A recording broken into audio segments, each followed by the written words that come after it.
De l'homme. 1. Ne nous emportons point contre les hommes, en voyant leur dureté, leur ingratitude, leur injustice, leur fierté, l'amour d'eux-mêmes et l'oubli des autres. Ils sont ainsi faits, c'est leur nature, c'est ne pouvoir supporter que la pierre tombe ou que le feu s'élève. 2. Les hommes en un sens ne sont point légers, ou ne le sont que dans les petites choses. Ils changent leurs habits, leur langage, les dehors, les bienséances. Ils changent de goût quelquefois. Ils gardent leurs mœurs toujours mauvaises, fermes et constants dans le mal ou dans l'indifférence pour la vertu. 3. Le stoïcisme est un jeu d'esprit et une idée semblable à la République de Platon.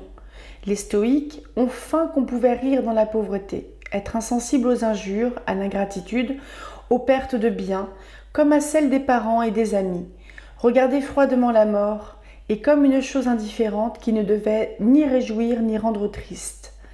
N'être vaincu ni par le plaisir ni par la douleur, sentir le fer ou le feu dans quelque partie de son corps sans pousser le moindre soupir, ni jeter une seule larme. Et ce fantôme de vertu et de constance ainsi imaginé, il leur a plu de l'appeler un sage. Ils ont laissé à l'homme tous les défauts qu'ils lui ont trouvés, et n'ont presque relevé aucun de ses faibles. Au lieu de faire de ses vices des peintures affreuses ou ridicules qui servissent à l'en corriger, ils lui ont tracé l'idée d'une perfection et d'un héroïsme dont il n'est point capable, et l'ont exhorté à l'impossible. Ainsi, le sage, qui n'est pas, ou qui n'est qu'imaginaire, se trouve naturellement et par lui-même au-dessus de tous les événements et de tous les maux. Ni la goutte la plus douloureuse, ni la colique la plus aiguë ne saurait lui arracher une plainte. Le ciel et la terre peuvent être renversés sans l'entraîner dans leur chute, et il demeurerait ferme sur les ruines de l'univers. Pendant que l'homme, qui est en effet sorti de son sens, crie, se désespère, étincelle des yeux et perd la respiration pour un chien perdu ou pour une porcelaine qui est en pièces. 4. Inquiétude d'esprit, inégalité d'humeur, inconstance de cœur, incertitude de conduite. Tous vices de l'âme, mais différents, et qui, avec tout le rapport qui paraît entre eux, ne se supposent pas toujours l'un l'autre dans un même sujet. 5. Il est difficile de décider si l'irrésolution rend l'homme plus malheureux que méprisable. De même, s'il y a toujours plus d'inconvénients à prendre un mauvais parti qu'à n'en prendre aucun. 6. Un homme inégal n'est pas un homme, ce sont plusieurs. Il se multiplie autant de fois qu'il a de nouveaux goûts et de manières différentes. Il est à chaque moment ce qu'il n'était point, et il va être bientôt ce qu'il n'a jamais été. Il se succède à lui-même. Ne demandez pas de quelle complexion il est, mais quelles sont ses complexions, ni de quelle humeur, mais combien il a de sortes d'humeur. Ne vous trompez-vous point. Est-ce Eutycrate que vous abordez? Aujourd'hui, quelle glace pour vous! Hier, il vous recherchait, il vous caressait, vous donniez de la jalousie à ses amis. Vous reconnaît-il bien? Dites-lui votre nom. 7. Ménal que descend son escalier, ouvre sa porte pour sortir, il la referme. Il s'aperçoit qu'il est en bonnet de nuit, et venant à mieux s'examiner, il se trouve rasé à moitié, il voit que son épée est mise du côté droit, que ses bas sont rabattus sur ses talons, et que sa chemise est par-dessus ses chausses. S'il marche dans les places, il se sent tout d'un coup rudement frappé à l'estomac ou au visage. Il ne soupçonne point ce que ce peut être, jusqu'à ce qu'ouvrant les yeux et se réveillant, il se trouve ou devant un limon de charrette ou derrière un long ais de menuiserie que porte un ouvrier sur ses épaules. On l'a vu une fois heurter du front contre celui d'un aveugle, s'embarrasser dans ses jambes et tomber avec lui, chacun de son côté, à la renverse. Il lui est arrivé plusieurs fois de se trouver, tête pour tête, à la rencontre d'un prince et sur son passage, se reconnaître à peine, et n'avoir que de loisir de se coller à un mur pour lui faire place. Il cherche, il brouille, il crie, il s'échauffe, il appelle ses valets l'un après l'autre, on lui perd tout, on lui égare tout. Il demande ses gants qu'il a dans ses mains, semblable à cette femme qui prenait le temps de demander son masque lorsqu'elle l'avait sur son visage. Il entre à l'appartement et passe sous un lustre où sa perruque s'accroche et demeure suspendue. Tous les courtisans regardent et rient. Ménalque regarde aussi et rit plus haut que les autres. Il cherche des yeux dans toute l'assemblée. Où est celui qui montre ses oreilles et à qui il manque une perruque ? S'il va par la ville, après avoir fait quelques chemins, il se croit égaré, il s'émeut et il demande où il est à des passants qui lui disent précisément le nom de sa rue. Il entre ensuite dans sa maison, d'où il sort précipitamment, croyant qu'il s'est trompé. Il descend du palais et trouvant au bas du grand degré un carrosse qu'il prend pour le sien, il se met dedans. Le cocher touche et croit ramener son maître dans sa maison. Ménalque se jette hors de la portière, traverse la cour, monte l'escalier, parcourt l'antichambre, la chambre, le cabinet. Tout lui est familier, rien ne lui est nouveau. Il s'assit, il se repose, il est chez soi. Le maître arrive. Celui-ci se lève pour le recevoir. Il le traite fort civilement, le prie de s'asseoir et croit faire les honneurs de sa chambre. Il parle, il rêve, il reprend la parole. Le maître de la maison s'ennuie et demeure étonné. Ménalque ne l'est pas moins et ne dit pas ce qu'il en pense. Il a affaire à un fâcheux, à un homme oisif qui se retirera à la fin, il l'espère, et il prend patience. La nuit arrive qu'il est à peine détrompé. Une autre fois, il rend visite à une femme et, se persuadant bientôt que c'est lui qui la reçoit, il s'établit dans son fauteuil et ne songe nullement à l'abandonner. Il trouve ensuite que cette dame fait ses visites longues, il attend à tout moment qu'elle se lève et le laisse en liberté. Mais comme cela tire en longueur, qu'il a faim et que la nuit est déjà avancée, il la prie à souper. Elle rit, et si haut qu'elle le réveille. Lui-même se marie le matin, l'oublie le soir et découche la nuit de ses noces. Et quelques années après, il perd sa femme, elle meurt entre ses bras. Il assiste à ses obsèques et le lendemain, quand on lui vient dire qu'on a servi, il demande si sa femme est prête et si elle est avertie. C'est lui encore qui entre dans une église et prenant l'aveugle qui est collé à la porte pour un pilier et sa tasse pour le bénitier, il plonge la main, la porte à son front, lorsqu'il entend tout d'un coup le pilier qui parle et qui lui offre des oraisons. Il s'avance dans la nef, il croit voir un prie-dieu, il se jette lourdement dessus. La machine plie, s'enfonce et fait des efforts pour crier. Ménalque est surpris de se voir à genoux sur les jambes d'un fort petit homme appuyé sur son dos, les deux bras passés sur ses épaules et ses deux mains jointes et étendues qui lui prennent le nez et lui ferment la bouche. Il se retire, confus, et va s'agenouiller ailleurs. Il tire un livre pour faire sa prière et c'est sa pantoufle qu'il a prise pour ses heures et qu'il a mise dans sa poche avant que de sortir. Il n'est pas hors de l'église qu'un homme de livrée court après lui, le joint, lui demande en riant s'il n'a point la pantoufle de Monseigneur. Ménalque lui montre la sienne et lui dit « Voilà toutes les pantoufles que j'ai sur moi ». Il se fouille néanmoins et tire celle de l'évêque, qu'il vient de quitter, qu'il a trouvé malade auprès de son feu et dont, avant de prendre congé de lui, il a ramassé la pantoufle comme l'un de ses gants qui était à terre. Ainsi, Ménalque s'en retourne chez soi avec une pantoufle de moins. Il a une fois perdu au jeu tout l'argent qui est dans sa bourse et, voulant continuer de jouer, il entre dans son cabinet, ouvre une armoire, y prend sa cassette, en tire ce qui lui plaît, croit la remettre où il l'a prise. Il entend aboyer dans son armoire qu'il vient de fermer. Étonné de ce prodige, il l'ouvre une seconde fois et il éclate de rire d'y voir son chien qu'il a serré pour sa cassette. Il joue au tric-trac, il demande à boire, on lui en apporte, c'est à lui de jouer. Il tient le cornet d'une main et un verre de l'autre, et comme il a grand soif, il avale les dés et presque le cornet, jette le verre d'eau dans le tric-trac et inonde celui contre qui il joue. Et dans une chambre où il est familier, il crache sur le lit et jette son chapeau à terre en croyant faire tout le contraire. Il se promène sur l'eau et il demande quelle heure il est. On lui présente une montre, à peine l'a-t-il reçue que, ne songeant plus ni à l'heure ni à la montre, il la jette dans la rivière, comme une chose qui l'embarrasse. Lui-même écrit une longue lettre, met de la poudre dessus à plusieurs reprises et jette toujours la poudre dans l'encrier. Ce n'est pas tout. Il écrit une seconde lettre et après les avoir cachetées toutes deux, il se trompe à l'adresse. Un duc et père reçoit l'une de ces deux lettres et en l'ouvrant, il lit ces mots. « Maître Olivier, ne manquez, sitôt la présente reçue, de m'envoyer ma provision de foin. Son fermier reçoit l'autre. Il l'ouvre et se la fait lire, on y trouve « Monseigneur, j'ai reçu avec une soumission aveugle les ordres qu'il a plu à votre grandeur. » Lui-même encore écrit une lettre pendant la nuit.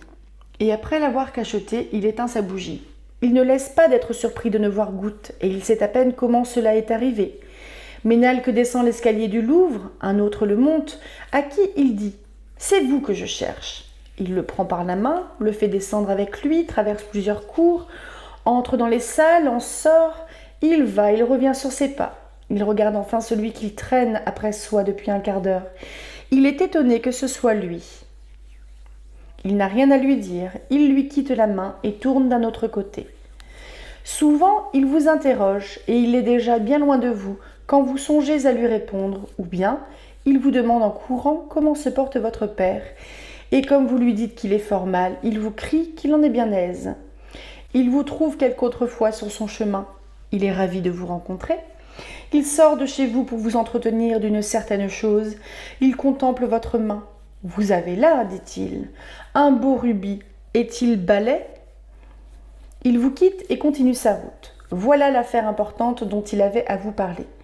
Se trouve-t-il en campagne ? Il dit à quelqu'un qu'il le trouve heureux d'avoir pu se dérober à la cour pendant l'automne et d'avoir passé dans ces terres tout le temps de Fontainebleau. Il tient à d'autres discours, puis revenant à celui-ci. « Vous avez eu, lui dit-il, de beaux jours à Fontainebleau, vous y avez sans doute beaucoup chassé ?» Il commence ensuite un conte qu'il oublie d'achever.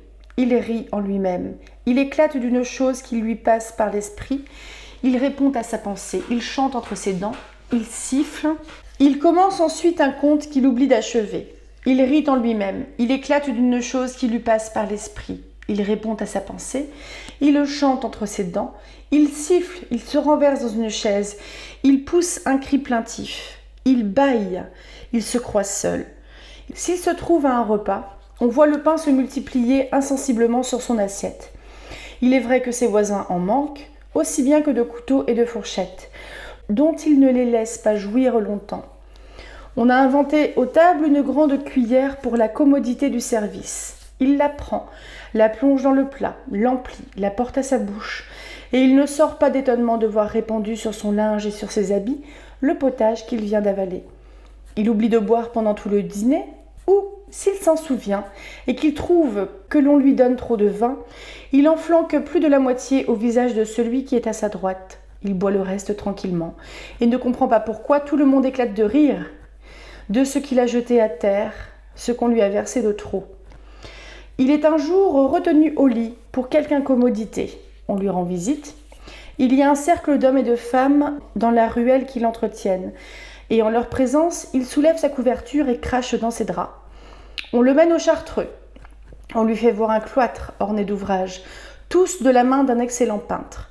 Le religieux qui les lui explique parle de saint Bruno, du chanoine et de son aventure. En fait, une longue histoire, et la montre dans l'un de ses tableaux. Ménalque, qui pendant la narration est hors du cloître, et bien loin au-delà, y revient enfin et demande au père si c'est le chanoine ou saint Bruno qui est damné.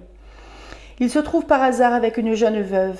Il lui parle de son défunt mari, lui demande comment il est mort. Cette femme, à qui ce discours renouvelle ses douleurs, pleure, sanglote, et ne laisse pas de reprendre tous les détails de la maladie de son époux, qu'elle conduit depuis la veille de sa fièvre, qu'il se portait bien, jusqu'à l'agonie.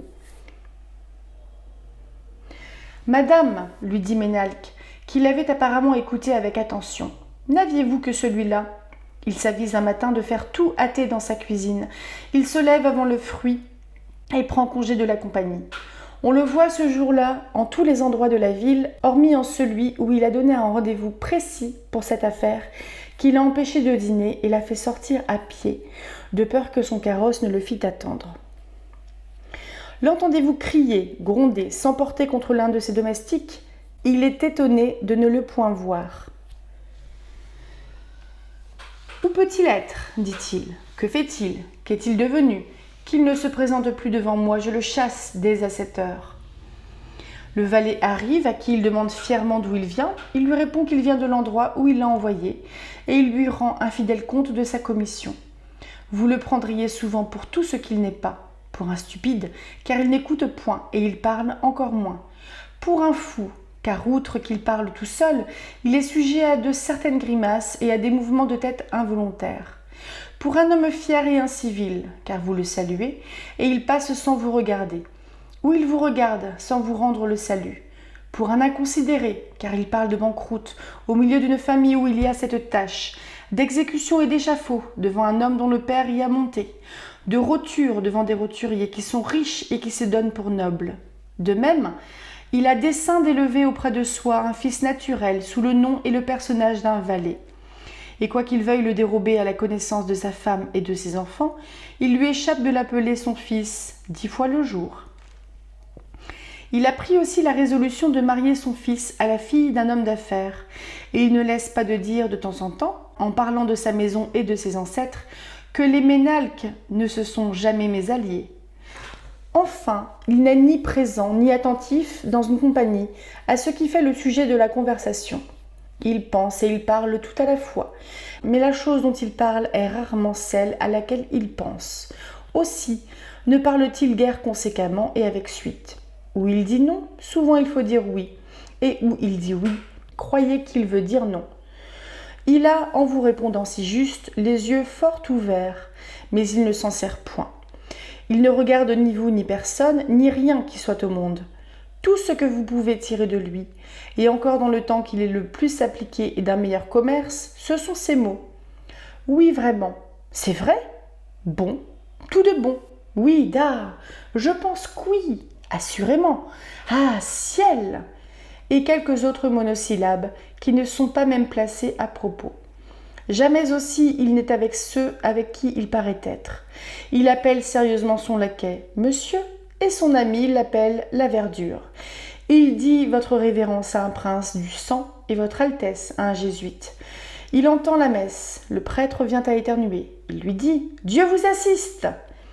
Il se trouve avec un magistrat. Cet homme, grave par son caractère, vénérable par son âge et par sa dignité, l'interroge sur un événement et lui demande si cela est ainsi. Ménalque lui répond « Oui, mademoiselle ».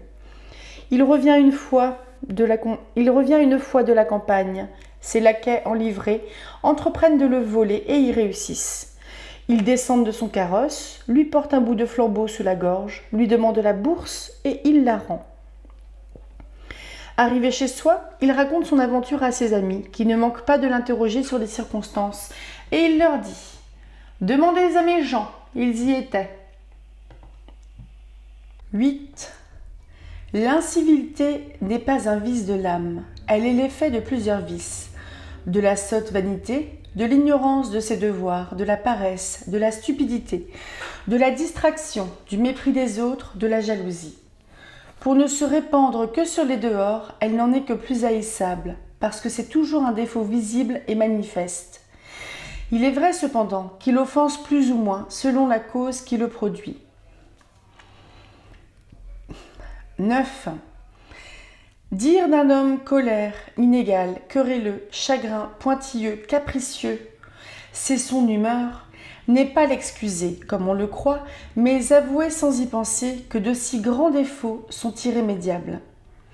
Ce qu'on appelle humeur est une chose trop négligée parmi les hommes. Ils devraient comprendre qu'il ne leur suffit pas d'être bons, mais qu'ils doivent encore paraître tels, du moins s'ils tendent à être sociables, capables d'union et de commerce, c'est-à-dire à être des hommes. L'on n'exige pas des âmes malignes qu'elles aient de la douceur et de la souplesse. Elles ne leur manquent jamais, et elles leur servent de piège pour surprendre les simples et pour faire valoir leurs artifices. L'on désirerait de ceux qui ont un bon cœur qu'ils fussent toujours pliants, faciles, complaisants, et qu'il fût moins vrai quelquefois que ce sont les méchants qui nuisent et les bons qui font souffrir. 10. Le commun des hommes va de la colère à l'injure. Quelques-uns en usent autrement. Ils offensent et puis ils se fâchent. La surprise où l'on est toujours de ce procédé ne laisse pas de place au ressentiment. 11. Les hommes ne s'attachent pas assez à ne point manquer les occasions de faire plaisir. Il semble que l'on entre dans un emploi que pour pouvoir obliger et n'en rien faire. La chose la plus prompte et qui se présente d'abord, c'est le refus, et l'on n'accorde que par réflexion. 12. Sachez précisément ce que vous pouvez attendre des hommes en général et de chacun d'eux en particulier, et jetez-vous ensuite dans le commerce du monde. 13. Si la pauvreté est la mère des crimes, le défaut d'esprit en est le père. 14. Il est difficile qu'un fort malhonnête homme ait assez d'esprit. Un génie qui est droit et perçant conduit enfin à la règle, à la probité, à la vertu. Il manque du sens et de la pénétration à celui qui s'opiniâtre dans le mauvais comme dans le faux. L'on cherche en vain à le corriger par des traits de satire qui le désignent aux autres, et où il ne se reconnaît pas lui-même. Ce sont des injures dites à un sourd. Il serait désirable pour le plaisir des honnêtes gens et pour la vengeance publique qu'un coquin ne le fût pas au point d'être privé de tout sentiment. 15. Il y a des vices que nous ne devons à personne, que nous apportons en naissant et que nous fortifions par l'habitude. Il y en a d'autres que l'on contracte et qui nous sont étrangers. L'on est né quelquefois avec des mœurs faciles, de la complaisance et tout le désir de plaire, mais par les traitements que l'on reçoit de ceux avec qui l'on vit ou de qui l'on dépend, l'on est bientôt jeté hors de ses mesures et même de son naturel. L'on a des chagrins et une bile que l'on ne se connaissait point. L'on se voit une autre complexion. L'on est enfin étonné de se trouver dur et épineux. 16. L'on demande pourquoi tous les hommes ensemble ne composent pas comme une seule nation et n'ont point voulu parler une même langue, vivre sous les mêmes lois, convenir entre eux des mêmes usages et d'un même culte. Et moi, pensant à la contrariété des esprits, des goûts et des sentiments, je suis étonné de voir jusqu'à 7 ou 8 personnes se rassembler sous un même toit, dans une même enceinte et composer une seule famille. 17. Il y a d'étranges pères, et dont toute la vie ne semble occupée qu'à préparer à leurs enfants des raisons de se consoler de leur mort. 18. Tout est étranger dans l'humeur, les mœurs et la manière de la plupart des hommes. Tel a vécu pendant toute sa vie chagrin, emporté, avare, rampant, soumis, laborieux, intéressé, qui était né gai, paisible, paresseux, magnifique, d'un courage fier et éloigné de toute bassesse. Les besoins de la vie, la situation où l'on se trouve, la loi de la nécessité, forcent la nature et y causent ces grands changements. Ainsi, tel homme au fond et en lui-même ne peut se définir. Trop de choses qui sont hors de lui l'altèrent, le changent, le bouleversent. Il n'est point précisément ce qu'il est ou ce qu'il paraît être. 19. La vie est courte et ennuyeuse, elle se passe toute à désirer. L'on remet à l'avenir son repos et ses joies, à cet âge souvent où les meilleurs biens ont déjà disparu, la santé et la jeunesse.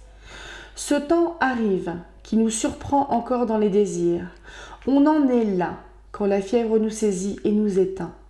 Si l'on eût guéri, ce n'était que pour désirer plus longtemps. 20. Lorsqu'on désire, on se rend à discrétion à celui de qui l'on espère. Est-on sûr d'avoir? On temporise, on parlemente, on capitule. 21. Il est si ordinaire à l'homme de n'être pas heureux, et si essentiel à tout ce qui est un bien d'être acheté par 1000 peines, qu'une affaire qui se rend facile devient suspecte. L'on comprend à peine, ou que ce qui coûte si peu puisse nous être fort avantageux, ou qu'avec des mesures justes, l'on doive si aisément parvenir à la fin que l'on se propose. L'on croit mériter les bons succès, mais n'y devoir compter que fort rarement. 22. L'homme qui dit qu'il n'est pas né heureux pourrait du moins le devenir par le bonheur de ses amis ou de ses proches. L'envie lui ôte cette dernière ressource. 23. Quoi que j'aie pu dire ailleurs, peut-être que les affligés ont tort. Les hommes semblent être nés pour l'infortune, la douleur et la pauvreté. Peu en échappent, et comme toute disgrâce peut leur arriver, ils devraient être préparés à toute disgrâce. 24. Les hommes ont tant de peine à s'approcher sur les affaires, sont si épineux sur les moindres intérêts, si hérissés de difficultés, veulent si fort tromper et si peu être trompés, mettent si haut ce qui leur appartient et si bas ce qui appartient aux autres, que j'avoue que je ne sais par où et comment se peuvent conclure les mariages, les contrats, les acquisitions, la paix, la trêve, les traités, les alliances. 25. À quelques-uns, l'arrogance tient lieu de grandeur, l'inhumanité de fermeté et la fourberie d'esprit. Les fourbes croient aisément que les autres le sont. Ils ne peuvent guère être trompés, et ils ne trompent pas longtemps. Je me rachèterais toujours fort volontiers d'être fourbe pour être stupide et passer pour tel. On ne trompe point en bien, la fourberie ajoute la malice au mensonge. 26. S'il y avait moins de dupes, il y aurait moins de ce qu'on appelle des hommes fins ou entendus, et de ceux qui tirent autant de vanité que de distinction d'avoir su, pendant tout le cours de leur vie, tromper les autres. Que voulez-vous, chérophiles, à qui le manque de parole, les mauvais offices, la fourberie, bien loin de nuire, ont mérité des grâces et des bienfaits de ceux mêmes qui là, ou manqué de servir, ou désobligés, ne présument pas infiniment de soi et de son industrie. 27. L'on entend dans les places et dans les rues des grandes villes, et de la bouche de ceux qui passent, que les mots d'exploit, de saisie, d'interrogatoire, de promesse, et de plaider contre sa promesse. Est-ce qu'il n'y aurait pas dans le monde la plus petite équité ? Serait-il au contraire rempli de gens qui demandent froidement ce qui ne leur est pas dû, ou qui refusent nettement de rendre ce qu'ils doivent ? Par chemins inventés pour faire souvenir ou pour convaincre les hommes de leurs paroles, honte de l'humanité. Ôtez les passions, l'intérêt, l'injustice. Quel calme dans les plus grandes villes. Les besoins et la subsistance n'y font pas le tiers de l'embarras. 28. Rien n'engage tant un esprit raisonnable à supporter tranquillement des parents et des amis les torts qu'ils ont à son égard, que la réflexion qu'il fait sur les vices de l'humanité, et combien il est pénible aux hommes d'être constants, généreux, fidèles, d'être touchés d'une amitié plus forte que leur intérêt. Comme il connaît leur portée, il n'exige point d'eux qu'ils pénètrent les corps, qu'ils volent dans l'air, qu'ils aient de l'équité. Il peut haïr les hommes en général, où il y a si peu de vertu, mais il excuse les particuliers, il les aime même par des motifs plus relevés, et il s'étudie à mériter le moins qu'il se peut une pareille indulgence. 29. Il y a de certains biens que l'on désire avec emportement, et dont l'idée seule nous enlève et nous transporte. S'il nous arrive de les obtenir, on les sent plus tranquillement qu'on ne l'eût pensé, on en jouit moins que l'on aspire encore à de plus grands. 30.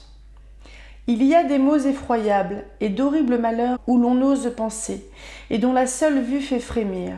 S'il arrive que l'on y tombe, l'on se trouve des ressources que l'on ne se connaissait point, l'on se raidit contre son infortune, et l'on fait mieux que l'on espérait. 31. Il ne faut quelquefois qu'une jolie maison dont on hérite, qu'un beau cheval ou un joli chien dont on se trouve le maître, qu'une tapisserie, qu'une pendule, pour adoucir une grande douleur et pour faire moins sentir une grande perte. 32. Je suppose que les hommes soient éternels sur la terre, et je médite ensuite sur ce qui pourrait me faire connaître qu'il se ferait alors une plus grande affaire de leur établissement qu'ils ne s'en font dans l'état où sont les choses. 33. Si la vie est misérable, elle est pénible à supporter. Si elle est heureuse, il est horrible de la perdre. L'un revient à l'autre. 34. Il n'y a rien que les hommes aiment mieux à conserver et qu'ils ménagent moins que leur propre vie. 35. Irène se transporte à grands frais en Épidore, voit Esculape dans son temple et le consulte sur tous ses maux. D'abord, elle se plaint qu'elle est lasse et recrue de fatigue, et le dieu prononce que cela lui arrive par la longueur du chemin qu'elle vient de faire. Elle dit qu'elle est le soir sans appétit. L'oracle lui ordonne de dîner peu. Elle ajoute qu'elle est sujette à des insomnies, et il lui prescrit de n'être au lit que pendant la nuit. Elle lui demande pourquoi elle devient pesante et quel remède. L'oracle répond qu'elle doit se lever avant midi et quelquefois se servir de ses jambes pour marcher. Elle lui déclare que le vin est nuisible. L'oracle lui dit de boire de l'eau, qu'elle a des indigestions, et il ajoute qu'elle fasse diète. « Ma vue s'affaiblit, dit Irène. « Prenez des lunettes, dit Esculape. « Je m'affaiblis moi-même, continue-t-elle, et je ne suis ni si forte ni si saine que j'ai été. C'est, dit le dieu, que vous vieillissez. Mais quel moyen de guérir de cette langueur ? Le plus court, Irène, c'est de mourir comme ont fait votre mère et votre aïeul. Fils d'Apollon, s'écrie Irène, quel conseil me donnez-vous ? Est-ce là toute cette science que les hommes publient et qui vous fait révérer de toute la terre? Que m'apprenez-vous de rare et de mystérieux? Et ne savais-je pas tous ces remèdes que vous m'enseignez? Que n'en usiez-vous donc, répond le dieu, sans venir me chercher de si loin et abréger vos jours par un long voyage. 36. La mort n'arrive qu'une fois et se fait sentir à tous les moments de la vie. Il est plus dur de l'appréhender que de la souffrir. 37. L'inquiétude, la crainte, l'abattement n'éloignent pas la mort, au contraire. Je doute seulement que le riz excessif convienne aux hommes qui sont mortels. 38. Ce qu'il y a de certain dans la mort est un peu adouci par ce qui est incertain. C'est un indéfini dans le temps qui tient quelque chose de l'infini et de ce qu'on appelle éternité. 39. Pensons que, comme nous soupirons présentement pour la florissante jeunesse qui n'est plus et ne reviendra point, la caducité suivra, qui nous fera regretter l'âge viril où nous sommes encore et que nous n'estimons pas assez. 40. L'on craint la vieillesse que l'on n'est pas sûr de pouvoir atteindre. 41. L'on espère de vieillir et l'on craint la vieillesse, c'est-à-dire l'on aime la vie et l'on fuit la mort. 42. C'est plutôt fait de céder à la nature et de craindre la mort que de faire de continuels efforts, s'armer de raison et de réflexion et être continuellement aux prises avec soi-même pour ne la pas craindre. 43. Si de tous les hommes les uns mouraient, les autres non, ce serait une désolante affliction que de mourir. 44. Une longue maladie semble être placée entre la vie et la mort, afin que la mort même devienne un soulagement, et à ceux qui meurent et à ceux qui restent. 45.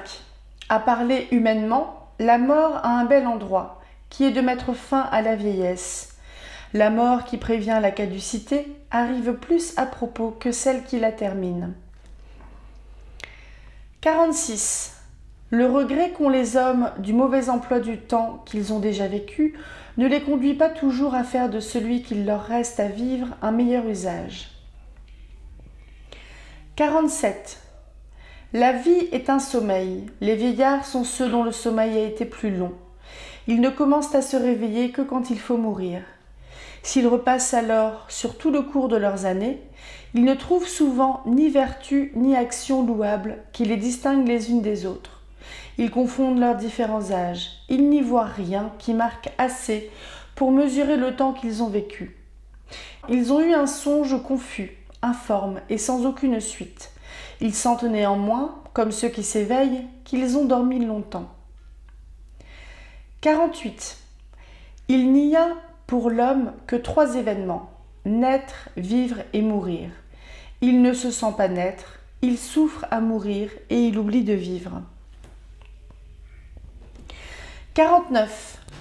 Il y a un temps où la raison n'est pas encore, où l'on ne vit que par instinct, à la manière des animaux, et dont il ne reste dans la mémoire aucun vestige.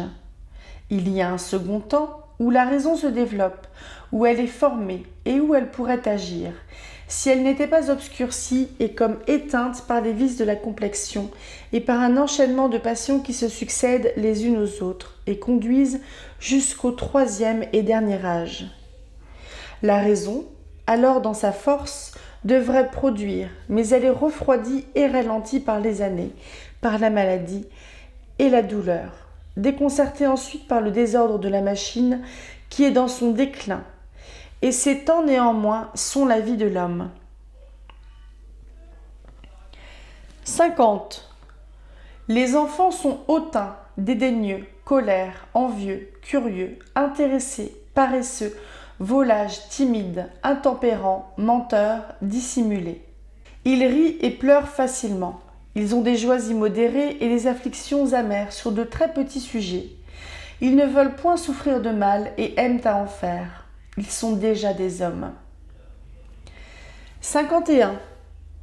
Les enfants n'ont ni passé ni avenir, et ceux qui ne nous arrivent guère, ils jouissent du présent. 52. Le caractère de l'enfance paraît unique. Les mœurs, dans cet âge, sont assez les mêmes, et ce n'est qu'avec une curieuse attention qu'on en pénètre la différence. Elle augmente avec la raison, parce qu'avec celle-ci croissent les passions et les vices, qui seuls rendent les hommes si dissemblables entre eux et si contraires à eux-mêmes. 53. Les enfants ont déjà de leur âme l'imagination et la mémoire, c'est-à-dire ce que les vieillards n'ont plus, et ils en tirent un merveilleux usage pour leurs petits jeux et pour tous leurs amusements. C'est par elles qu'ils répètent ce qu'ils ont entendu dire, qu'ils contrefont ce qu'ils ont vu faire, qu'ils sont de tout métier, soit qu'ils s'occupent en effet à 1000 petits ouvrages, soit qu'ils imitent les divers artisans par le mouvement et par le geste. Qu'ils se trouvent à un grand festin et y font bonne chère, qu'ils se transportent dans des palais et dans des lieux enchantés, que bien seuls ils se voient un riche équipage et un grand cortège. Qu'ils conduisent des armées, livrent bataille et jouissent du plaisir de la victoire. Qu'ils parlent aux rois et aux plus grands princes, qu'ils sont rois eux-mêmes, ont des sujets, possèdent des trésors, qu'ils peuvent faire de feuilles d'arbres ou de grains de sable. Et, ce qu'ils ignorent dans la suite de leur vie, savent à cet âge être les arbitres de leur fortune et les maîtres de leur propre félicité. 54. Il n'y a nul vice extérieur et nul défaut du corps qui ne soit aperçu par les enfants. Ils les saisissent d'une première vue et ils savent les exprimer par des mots convenables. On ne nomme point plus heureusement. Devenus hommes, ils sont chargés à leur tour de toutes les imperfections dont ils se sont moqués. L'unique soin des enfants est de trouver l'endroit faible de leur maître, comme de tous ceux à qui ils sont soumis. Dès qu'ils ont pu les entamer, ils gagnent le dessus et prennent sur eux un ascendant qu'ils ne perdent plus. Ce qui nous fait déchoir une première fois de cette supériorité à leur égard est toujours ce qui nous empêche de la recouvrer. 55. La paresse, l'indolence et l'oisiveté, vices si naturels aux enfants, disparaissent dans leur jeu où ils sont vifs, appliqués, exacts, amoureux des règles et de la symétrie, où ils ne se pardonnent nulle faute les uns aux autres et recommencent eux-mêmes plusieurs fois une seule chose qu'ils ont manquée. Présage certains qu'ils pourront un jour négliger leurs devoirs, mais qu'ils n'oublieront rien pour leur plaisir. 56. Aux enfants, tout paraît grand. Les cours, les jardins, les édifices, les meubles, les hommes, les animaux. Aux hommes, les choses du monde paraissent ainsi, et j'ose dire par la même raison, parce qu'ils sont petits. 57. Les enfants commencent entre eux par l'état populaire. Chacun y est le maître. Et ce qui est bien naturel, ils ne s'en accommodent pas longtemps et passent au monarchique. Quelqu'un se distingue, ou par une plus grande vivacité, ou par une meilleure disposition du corps, ou par une connaissance plus exacte des jeux différents et des petites lois qui les composent. les autres lui défèrent, et il se forme alors un gouvernement absolu qui ne roule que sur le plaisir. 58. Qui doute que les enfants ne conçoivent, qu'ils ne jugent, qu'ils ne raisonnent conséquemment? Si c'est seulement sur de petites choses, c'est qu'ils sont enfants, et sans une longue expérience. Et si c'est en mauvais termes, c'est moins leur faute que celle de leurs parents ou de leurs maîtres. 59. C'est perdre toute confiance dans l'esprit des enfants et leur devenir inutile que de les punir des fautes qu'ils n'ont point faites, ou même sévèrement de celles qui sont légères. Ils savent précisément et mieux que personne ce qu'ils méritent, et ils ne méritent guère que ce qu'ils craignent. Ils connaissent, si c'est à tort ou avec raison, qu'on les châtie, et ne se gâtent pas moins par des peines mal ordonnées que par l'impunité. 60. On ne vit point assez pour profiter de ses fautes. On en commet pendant tout le cours de sa vie. Et tout ce que l'on peut faire à force de faillir, c'est de mourir corrigé. Il n'y a rien qui rafraîchisse le sang comme d'avoir su éviter de faire une sottise. 61. Le récit de ses fautes est pénible. On veut les couvrir et en charger quelque autre. C'est ce qui donne le pas au directeur sur le confesseur.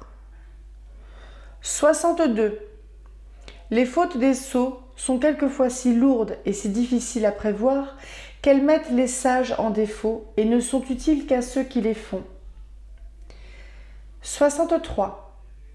L'esprit de parti abaisse les plus grands hommes jusqu'aux petitesses du peuple. 64. Nous faisons par vanité ou par bienséance les mêmes choses, et avec les mêmes dehors, que nous les ferions par inclination ou par devoir. Tel vient de mourir à Paris de la fièvre qu'il a gagné à veiller sa femme, qu'il n'aimait point. 65.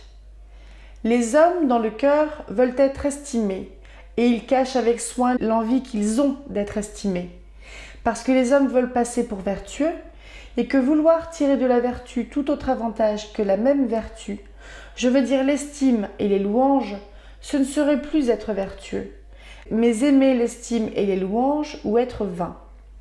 Les hommes sont très vains, et ils ne haïssent rien tant que de passer pour tels. 66. Un homme vain trouve son compte à dire du bien ou du mal de soi. Un homme modeste ne parle point de soi. On ne voit point mieux le ridicule de la vanité, et combien elle est un vice honteux, qu'en ce qu'elle n'ose se montrer, et qu'elle se cache souvent sous les apparences de son contraire. La fausse modestie est le dernier raffinement de la vanité. Elle fait que l'homme vain ne paraît point tel, et se fait valoir au contraire par la vertu opposée au vice qui fait son caractère. C'est un mensonge. La fausse gloire est l'écueil de la vanité. Elle nous conduit à vouloir être estimés par des choses qui, à la vérité, se trouvent en nous, mais qui sont frivoles et indignes qu'on les relève. C'est une erreur. 67. Les hommes parlent de manière, sur ce qui les regarde, qu'ils n'avouent d'eux-mêmes que de petits défauts. Et encore, ceux qui supposent en leur personne de beaux talents ou de grandes qualités. Ainsi l'on se plaint de son peu de mémoire, content d'avoir de son grand sens et de son bon jugement. L'on reçoit le reproche de la distraction et de la rêverie, comme s'il nous accordait le bel esprit. L'on dit de soi qu'on est maladroit et qu'on ne peut rien faire de ses mains, fort consolé de la perte de ses petits talents par ceux de l'esprit, ou par les dons de l'âme que tout le monde nous connaît. L'on fait l'aveu de sa paresse en des termes qui signifient toujours son désintéressement, et que l'on est guéri de l'ambition. L'on ne rougit point de sa malpropreté, qui n'est qu'une négligence pour les petites choses, et qui semble supposer qu'on n'a d'application que pour les solides et les essentiels. Un homme de guerre aime à dire que c'était par trop d'empressement ou par curiosité qu'il se trouva un certain jour à la tranchée, ou en quelque autre poste très périlleux, sans être de garde ni commandé. Et il ajoute qu'il en fut repris de son général.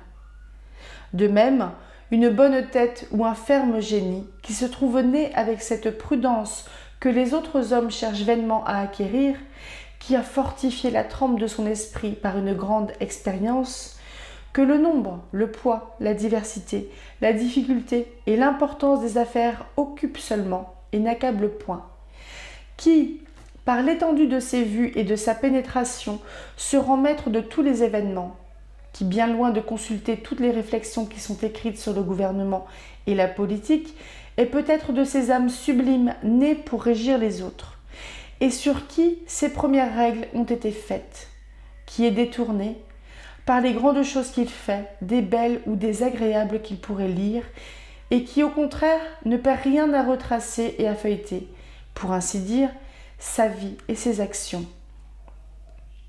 Un homme ainsi fait peut dire aisément et sans se commettre qu'il ne connaît aucun livre et qu'il ne lit jamais. 68. On veut quelquefois cacher ses faibles ou en diminuer l'opinion par l'aveu libre que l'on en fait. Tel dit « Je suis ignorant » qui ne sait rien. Un homme dit « Je suis vieux » il passe 60 ans. Un autre encore « Je ne suis pas riche » et il est pauvre. 69. La modestie n'est point, ou est confondue avec une chose toute différente de soi, si on la prend pour un sentiment intérieur qui avilit l'homme à ses propres yeux, et qui est une vertu surnaturelle qu'on appelle humilité. L'homme, de sa nature, pense hautement et superbement de lui-même, et ne pense ainsi que de lui-même. La modestie ne tend qu'à faire que personne n'en souffre. Elle est une vertu du dehors, qui règle ses yeux, sa démarche, ses paroles, son ton de voix, et qui le fait agir extérieurement avec les autres comme s'il n'était pas vrai qu'il les compte pour rien. 70. Le monde est plein de gens qui, faisant intérieurement et par habitude la comparaison d'eux-mêmes avec les autres, décident toujours en faveur de leur propre mérite et agissent conséquemment. 71. Vous dites qu'il faut être modeste. Les gens bien nés ne demandent pas mieux. Faites seulement que les hommes n'empiètent pas sur ceux qui cèdent par modestie et ne brisent pas ceux qui plient. De même, l'on dit, il faut avoir des habits modestes. Les personnes de mérite ne désirent rien davantage, mais le monde veut de la parure, on lui en donne. Il est avide de la superfluité, on lui en montre. Quelques-uns n'estiment les autres que par de beaux linges ou par une riche étoffe. L'on ne refuse pas toujours d'être estimé à ce prix. Il y a des endroits où il faut se faire voir. Un galon d'or plus large ou plus étroit vous fait entrer ou refuser. 72. Notre vanité et la trop grande estime que nous avons de nous-mêmes nous fait soupçonner dans les autres une fierté à notre égard qui y est quelquefois et qui souvent n'y est pas. Une personne modeste n'a pas cette délicatesse. 73. Comme il faut se défendre de cette vanité qui nous fait penser que les autres nous regardent avec curiosité et avec estime, et ne parlent ensemble que pour s'entretenir de notre mérite et faire notre éloge, aussi devons-nous avoir une certaine confiance qui nous empêche de croire qu'on ne se parle à l'oreille que pour dire du mal de nous, ou que l'on ne rit que pour s'en moquer. 74. D'où vient qu'Alcippe me salue aujourd'hui, me sourit, et se jette hors d'une potière de peur de me manquer. Je ne suis pas riche, et je suis à pied. Il doit, dans les règles, ne me pas voir. N'est-ce point pour être vu lui-même dans un même fond avec un grand ? 75. L'on est si rempli de soi-même que tout s'y rapporte. L'on aime à être vu, à être montré, à être salué, même des inconnus. Ils sont fiers s'ils l'oublient. L'on veut qu'ils nous devinent. 76. Nous cherchons notre bonheur hors de nous-mêmes et dans l'opinion des hommes, que nous connaissons flatteurs, peu sincères, sans équité, pleins d'envie, de caprices et de prévention. Quelle bizarrerie ! 77. Il semble que l'on ne puisse rire que des choses ridicules. L'on voit néanmoins de certaines gens qui rient également des choses ridicules et de celles qui ne le sont pas. Si vous êtes sot et inconsidéré, et qu'il vous échappe devant eux quelque impertinence, ils rient de vous. Si vous êtes sage et que vous ne disiez que des choses raisonnables et du ton qu'il les faut dire, il rit de même. 78. Ceux qui nous ravissent les biens par la violence ou par l'injustice et qui nous ôtent l'honneur par la calomnie, nous marquent assez leur haine pour nous. Mais ils ne nous prouvent pas également qu'ils aient perdu à notre égard toutes sortes d'estime. Aussi, ne sommes-nous pas incapables de quelque retour pour eux, et de leur rendre un jour notre amitié. La moquerie, au contraire, est de toutes les injures, celle qui se pardonne le moins. Elle est le langage du mépris, et l'une des manières dont il se fait le mieux entendre. Elle attaque l'homme dans son dernier retranchement, qui est l'opinion qu'il a de soi-même. Elle veut le rendre ridicule à ses propres yeux, et ainsi elle le convainc de la plus mauvaise disposition où l'on puisse être pour lui, et le rend irréconciliable.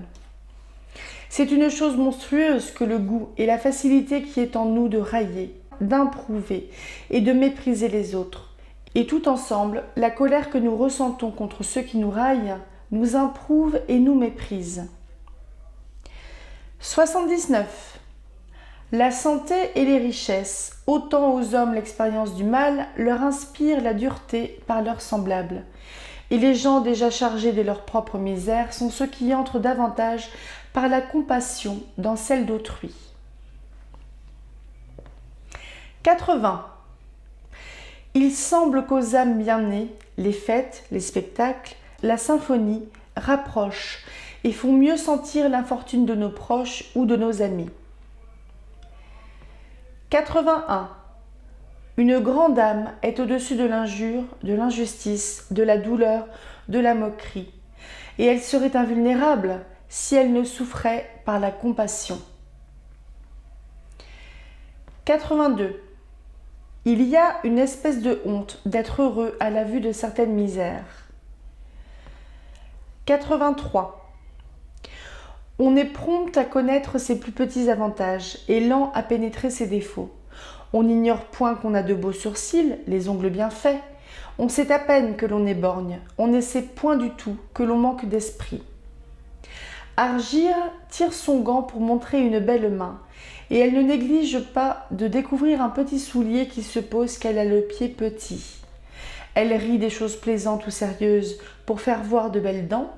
Si elle montre son oreille, c'est qu'elle l'a bien faite, et si elle ne danse jamais, c'est qu'elle est peu contente de sa taille, qu'elle a épaisse. Elle entend tous ses intérêts, à l'exception d'un seul. Elle parle toujours et n'a point d'esprit. 84. Les hommes comptent presque pour rien toutes les vertus du cœur et idolâtrent les talents du corps et de l'esprit. Celui qui dit froidement de soi et sans croire blesser la modestie qu'il est bon, qu'il est constant, fidèle, sincère, équitable, reconnaissant, n'ose dire qu'il est vif, qu'il a les dents belles et la peau douce. Cela est trop fort. Il est vrai qu'il y a deux vertus que les hommes admirent, la bravoure et la libéralité, parce qu'il y a deux choses qu'ils estiment beaucoup et que ces vertus font négliger, la vie et l'argent. Aussi, personne n'avance de soi qu'il est brave ou libéral. Personne ne dit de soi, et surtout sans fondement, qu'il est beau, qu'il est généreux, qu'il est sublime. On a mis ces qualités à un trop haut prix, on se contente de le penser. 85. Quelque rapport qu'il paraisse de la jalousie à l'émulation, il y a entre elles le même éloignement que celle qui se trouve entre le vice et la vertu. La jalousie et l'émulation s'exercent sur le même objet, qui est le bien ou le mérite des autres, avec cette différence que celle-ci est un sentiment volontaire, courageux, sincère, qui rend l'âme féconde, qui la fait profiter des grands exemples et la porte souvent au-dessus de ce qu'elle admire. Et que celle-là, au contraire, est un mouvement violent et comme un aveu contraint du mérite qui est hors d'elle, qu'elle va même jusqu'à nier la vertu dans les sujets où elle existe, ou qui, forcée de la reconnaître, lui refuse les éloges ou lui envie les récompenses. Une passion stérile qui laisse l'homme dans l'état où elle le trouve, qui le remplit de lui-même, de l'idée de sa réputation, qui le rend froid et sec sur les actions ou sur les ouvrages d'autrui, Qui fait qu'il s'étonne de voir dans le monde d'autres talents que les siens, ou d'autres hommes avec les mêmes talents dont il se pique? Vice honteux, et qui par son excès rentre toujours dans la vanité et dans la présomption, et ne persuade pas, tant à celui qui en est blessé, qu'il a plus d'esprit et de mérite que les autres, qu'il fait croire qu'il a lui seul de l'esprit et du mérite. L'émulation et la jalousie ne se rencontrent guère que dans les personnes du même art, de même talent et de même condition. Les plus vils artisans sont les plus sujets à la jalousie.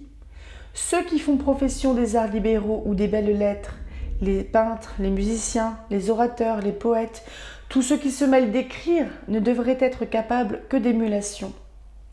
Toute jalousie n'est point exempte de quelque sorte d'envie, et souvent même, ces deux passions se confondent.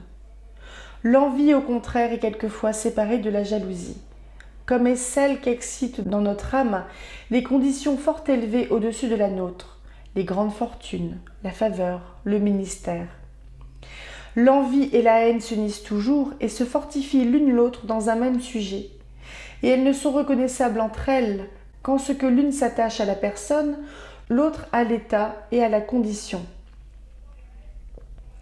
Un homme d'esprit n'est point jaloux d'un ouvrier qui a travaillé une bonne épée, ou d'un statuaire qui vient d'achever une belle figure. Il sait qu'il y a dans ces arts des règles et une méthode qu'on ne devine point, qu'il y a des outils à manier dont il ne connaît ni l'usage, ni le nom, ni la figure, et il lui suffit de penser qu'il n'a point fait l'apprentissage d'un certain métier pour se consoler de n'y être point maître. Il peut au contraire être susceptible d'envie, et même de jalousie, contre un ministre et contre ceux qui gouvernent, comme si la raison et le bon sens, qui lui sont communs avec eux, étaient les seuls instruments qui servent à régir un État et à présider aux affaires publiques, et qu'il dût se suppléer aux règles, aux préceptes, à l'expérience. 86. L'on voit peu d'esprits entièrement lourds et stupides. L'on en voit encore moins qui soient sublimes et transcendants. Le commun des hommes nage entre ces deux extrémités. L'intervalle est rempli par un grand nombre de talents ordinaires, mais qui sont d'un grand usage, servent à la République et renferment en soi l'utile et l'agréable. Comme le commerce, les finances, le détail des armées, la navigation, les arts, les métiers, l'heureuse mémoire, l'esprit du jeu, celui de la société et de la conversation. 87. Tout l'esprit qui est au monde est inutile à celui qui n'en a point. Il n'a nulle vue et il est incapable de profiter de celle d'autrui. 88. Le premier degré dans l'homme après la raison, ce serait de sentir qu'il l'a perdue. La folie même est incompatible avec cette connaissance. De même, ce qu'il y aurait en nous de meilleur après l'esprit, ce serait de connaître qu'il nous manque. Par là, on ferait l'impossible. On saurait sans esprit n'être pas un sot, ni un fat, ni un impertinent. 89. Un homme qui n'a de l'esprit que dans une certaine médiocrité est sérieux et tout d'une pièce. Il ne rit point, il ne badine jamais, il ne tire aucun fruit de la bagatelle, aussi incapable de s'élever aux grandes choses que de s'accommoder, même par relâchement, des plus petites. Il sait à peine jouer avec ses enfants. 90. Tout le monde dit d'un fat qu'il est un fat. Personne n'ose lui dire à lui-même. Il meurt sans le savoir et sans que personne se soit vengé. 91. Quelle mésintelligence entre l'esprit et le cœur. Le philosophe vit mal avec tous ses préceptes, et le politique rempli de vues et de réflexions ne sait pas se gouverner. 92. L'esprit s'use comme toute chose. Les sciences sont ses aliments. Elles le nourrissent et le consument. 93. Les petits sont quelquefois chargés de 1000 vertus inutiles. Ils n'ont pas de quoi les mettre en œuvre. 94. Il se trouve des hommes qui soutiennent facilement le poids de la faveur et de l'autorité, qui se familiarisent avec leur propre grandeur et à qui la tête ne tourne point dans les postes les plus élevés. Ceux au contraire que la fortune aveugle, sans choix et sans discernement, a comme accablés de ses bienfaits, en jouissent avec orgueil et sans modération. Leurs yeux, leur démarche, leur ton de voix et leur accès marquent longtemps en eux l'admiration où ils sont d'eux-mêmes et de se voir si éminents. Et ils deviennent si farouches que leur chute seule peut les apprivoiser. 95. Un homme haut et robuste, qui a une poitrine large et de larges épaules, porte légèrement et de bonne grâce un lourd fardeau. Il lui reste encore un bras de libre. Un nain se serait écrasé de la moitié de sa charge. Ainsi, les postes éminents rendent les grands hommes encore plus grands et les petits beaucoup plus petits. 96. Il y a des gens qui gagnent à être extraordinaires. Ils voguent, ils cinglent dans une mer où les autres échouent et se brisent. Ils parviennent en blessant toutes les règles de parvenir. Ils tirent de leur irrégularité et de leur folie tous les fruits d'une sagesse la plus consommée. Hommes dévoués à d'autres hommes, aux grands à qui ils ont sacrifié, en qui ils ont placé leurs dernières espérances. Ils ne les servent point, mais ils les amusent. Les personnes de mérite et de service sont utiles aux grands. Ceux-ci leur sont nécessaires. Ils blanchissent auprès d'eux dans la pratique des bons mots, qu'ils leur tiennent lieu d'exploits dont ils attendent la récompense. Ils s'attirent, à force d'être plaisants, des emplois graves et s'élèvent par un continuel enjouement jusqu'au sérieux des dignités. Ils finissent enfin et rencontrent inopinément un avenir qu'ils n'ont ni craint ni espéré. Ce qui reste d'eux sur la terre, c'est l'exemple de leur fortune, fatale à ceux qui voudraient le suivre. 97.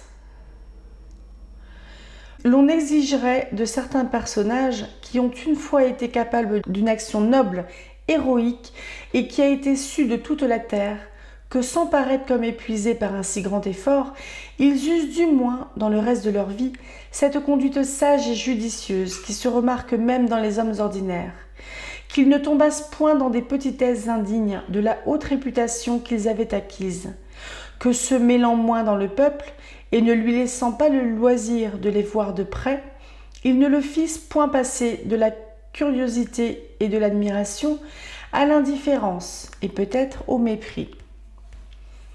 98. Il coûte moins à certains hommes de s'enrichir de 1000 vertus que de se corriger d'un seul défaut.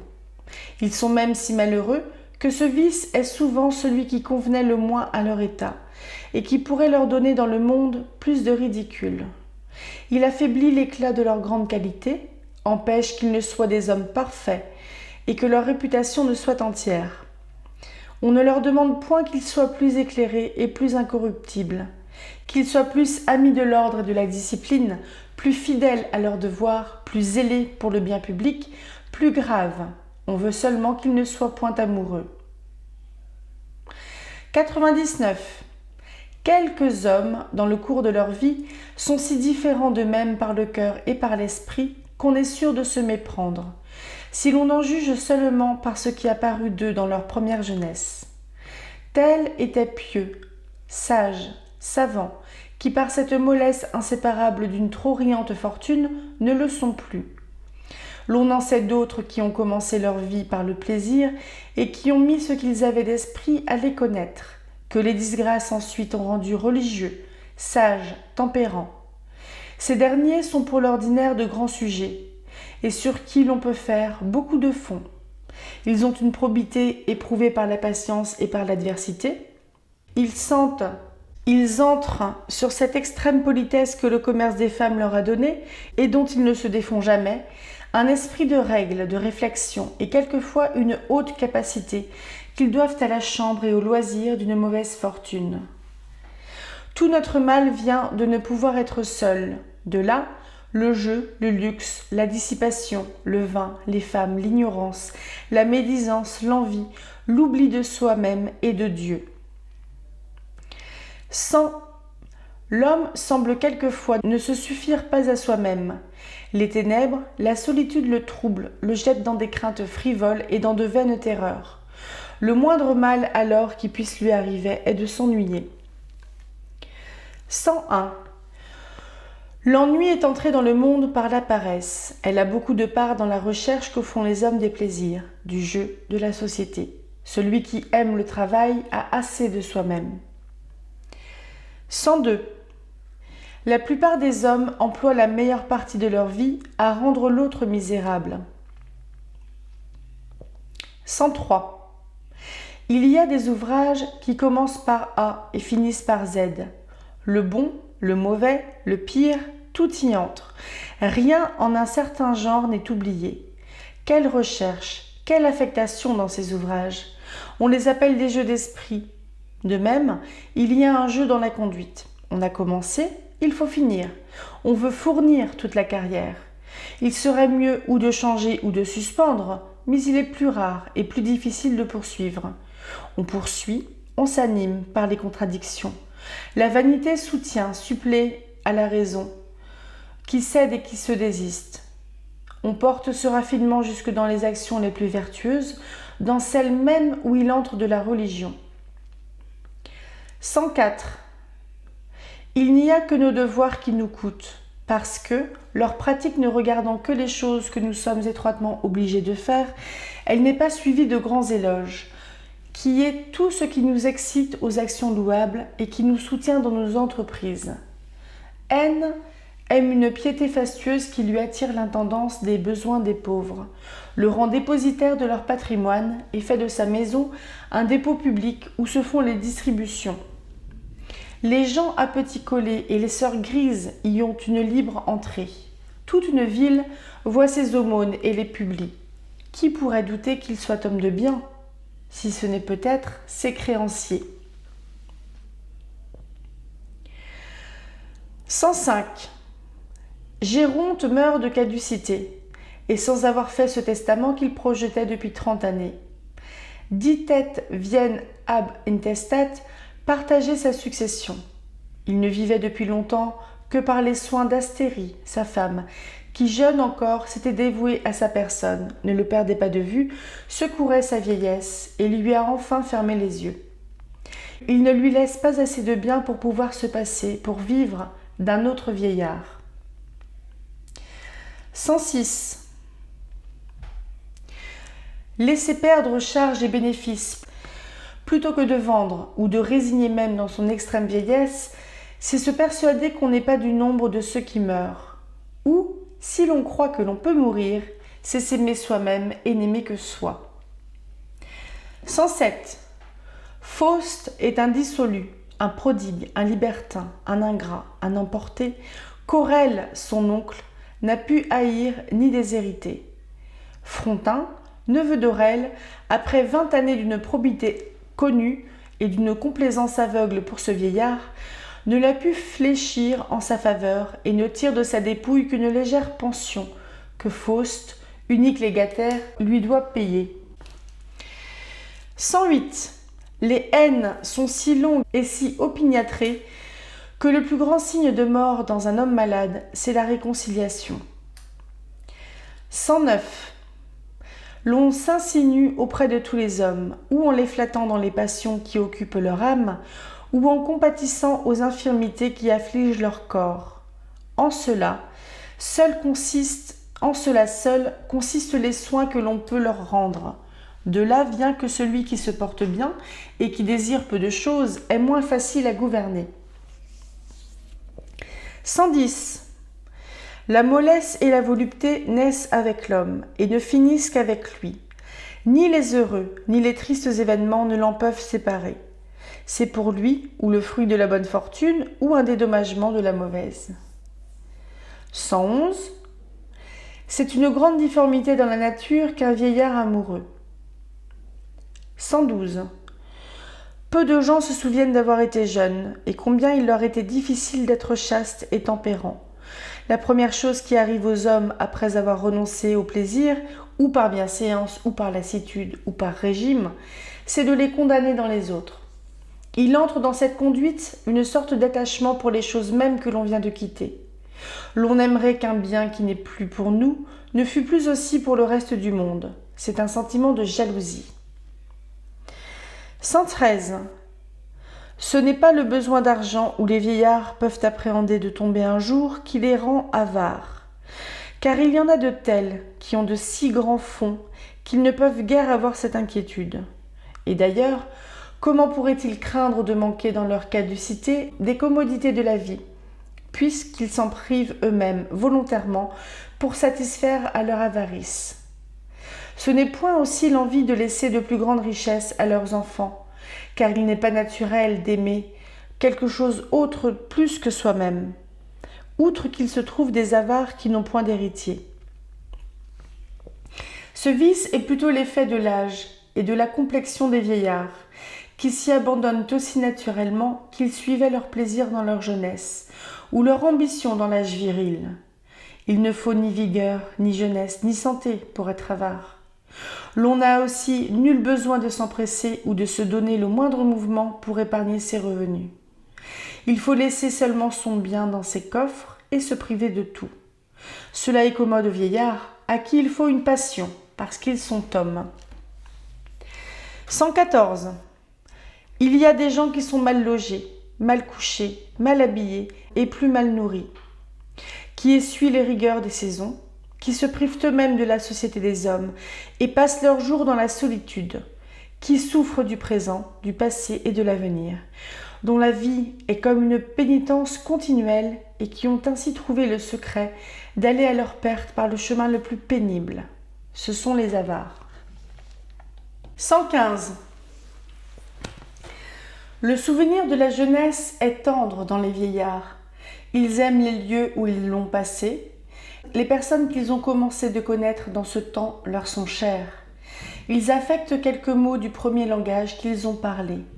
Ils tiennent pour l'ancienne manière de chanter et pour la vieille danse. Ils vantent les modes qui régnaient alors dans les habits, les meubles et les équipages. Ils ne peuvent encore désapprouver des choses qui servaient à leur passion, qui étaient si utiles à leur plaisir et qui en rappellent la mémoire. Comment pourraient-ils leur préférer de nouveaux usages et des modes toutes récentes où ils n'ont nulle part, dont ils n'espèrent rien, que les jeunes gens ont faites et dont ils tirent à leur tour de si grands avantages contre la vieillesse. 116. Une trop grande négligence comme une excessive parure dans les vieillards multiplient leurs rides et font mieux voir leur caducité.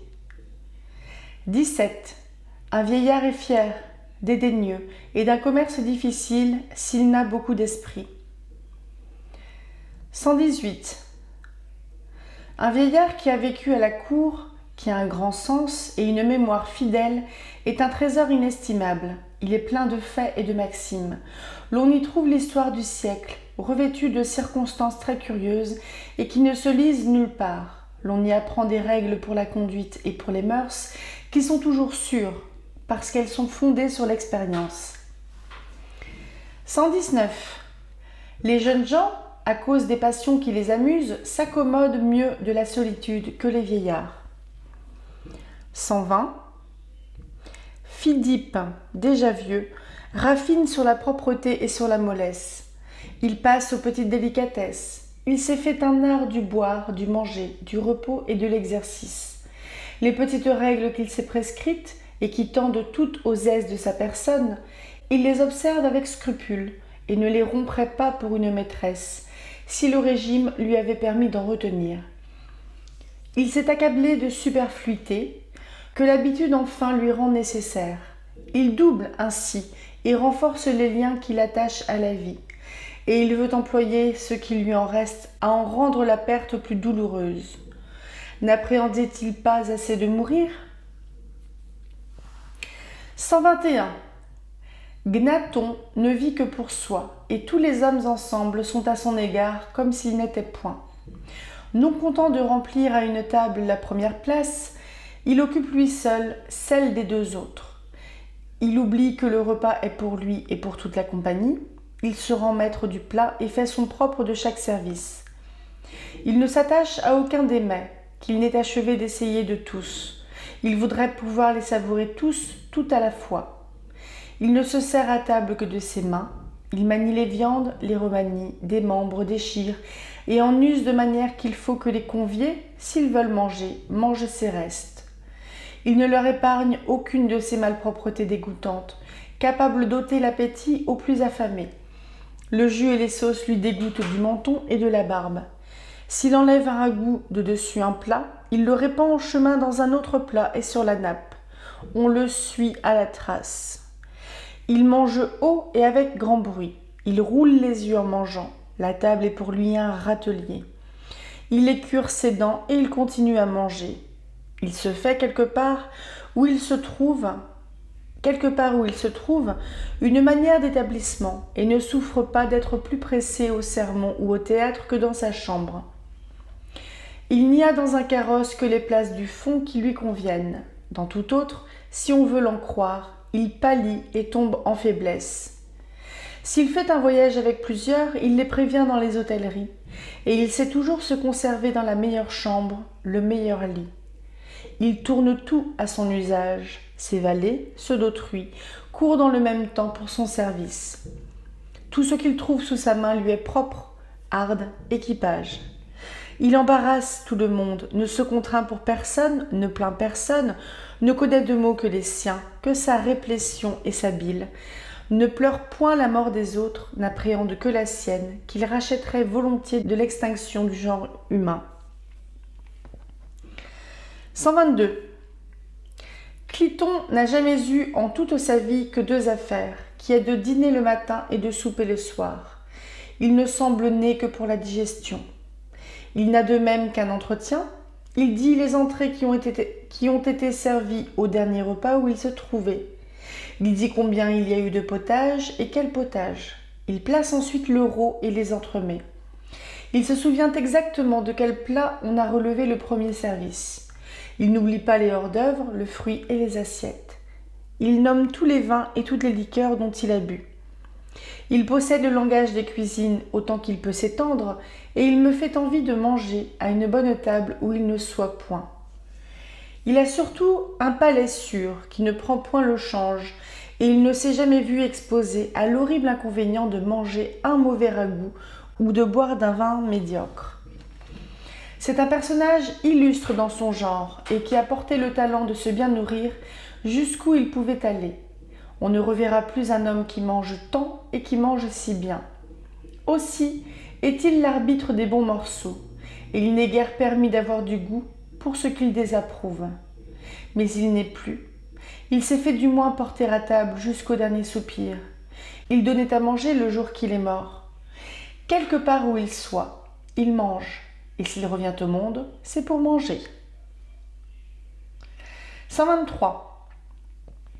Ruffin commence à grisonner, mais il est sain. Il a un visage frais et un œil vif qui lui promettent encore 20 années de vie.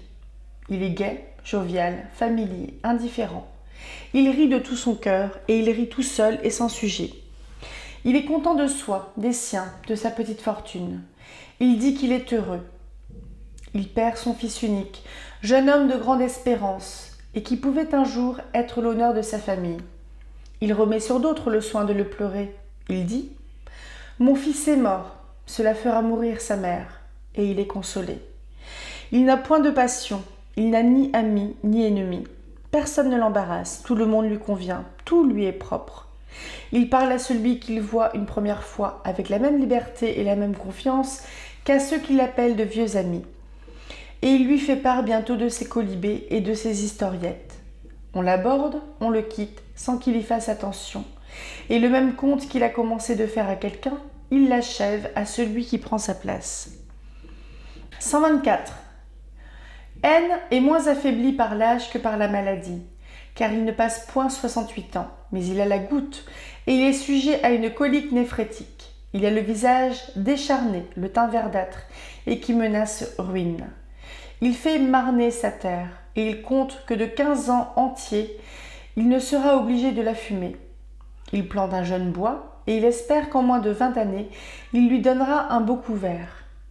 Il fait bâtir dans la rue une maison de pierre de taille, raffermie dans les encoignures par des mains de fer, et dont il assure, en toussant et avec une voix frêle et débile, qu'on ne verra jamais la fin. Il se promène tous les jours dans ses ateliers sur le bras d'un valet qui le soulage. Il montre à ses amis ce qu'il a fait et il leur dit ce qu'il a dessein de faire. Ce n'est pas pour ses enfants qu'il bâtit, car il n'en a point, ni pour ses héritiers, personnes viles et qui se sont brouillés avec lui. C'est pour lui seul, et il mourra demain. 125. Antagoras a un visage trivial et populaire. Un Suisse de paroisse ou le saint de Pierre qui orne le grand autel n'est pas mieux connu que lui de toute la multitude. Il parcourt le matin toutes les chambres et tous les greffes d'un parlement, et le soir les rues et les carrefours d'une ville. Il plaide depuis 40 ans, plus proche de sortir de la vie que de sortir d'affaires. Il n'y a point eu au palais, depuis tout ce temps, de causes célèbres ou de procédures longues et embrouillées, où il n'est du moins intervenu. Aussi a-t-il un nom fait pour remplir la bouche de l'avocat et qui s'accorde avec le demandeur ou le défendeur, comme le substantif et l'adjectif. Parent de tous et haï de tous, il n'y a guère de famille dont il ne se plaigne et qui ne se plaigne de lui. Appliquer successivement à saisir une terre, à s'opposer au sceau, à se servir d'un comitimus ou à mettre un arrêt à exécution, outre qu'il assiste chaque jour à quelques assemblées de créanciers, partout syndic de direction et perdant à toutes les banqueroutes, il a des heures de reste pour ses visites. Vieil meuble de ruelle où il parle procès et dit des nouvelles. Vous l'avez laissé dans une maison au Marais, vous le retrouvez au grand faubourg, où il vous a prévenu et où déjà il redit ses nouvelles et son procès. Si vous plaidez vous-même et que vous alliez le lendemain à la pointe du jour chez l'un de vos juges pour le solliciter, le juge attend pour vous donner audience quand Agoras soit expédié. 126. Tels hommes passent une longue vie à se défendre des uns et à nuire aux autres, et ils meurent consumés de vieillesse après avoir causé autant de maux qu'ils ont souffert. 127. Il faut des saisies de terre et des enlèvements de meubles, des prisons et des supplices, je l'avoue. Mais justice, loi et besoin à part, ce m'est une chose toujours nouvelle de contempler avec quelle férocité les hommes traitent d'autres hommes. 128.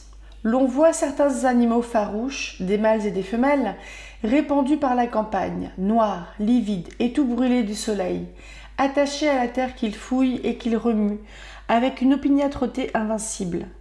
Ils ont comme une voix articulée, et quand ils se lèvent sur leurs pieds, ils montrent une face humaine, et en effet, ils sont des hommes.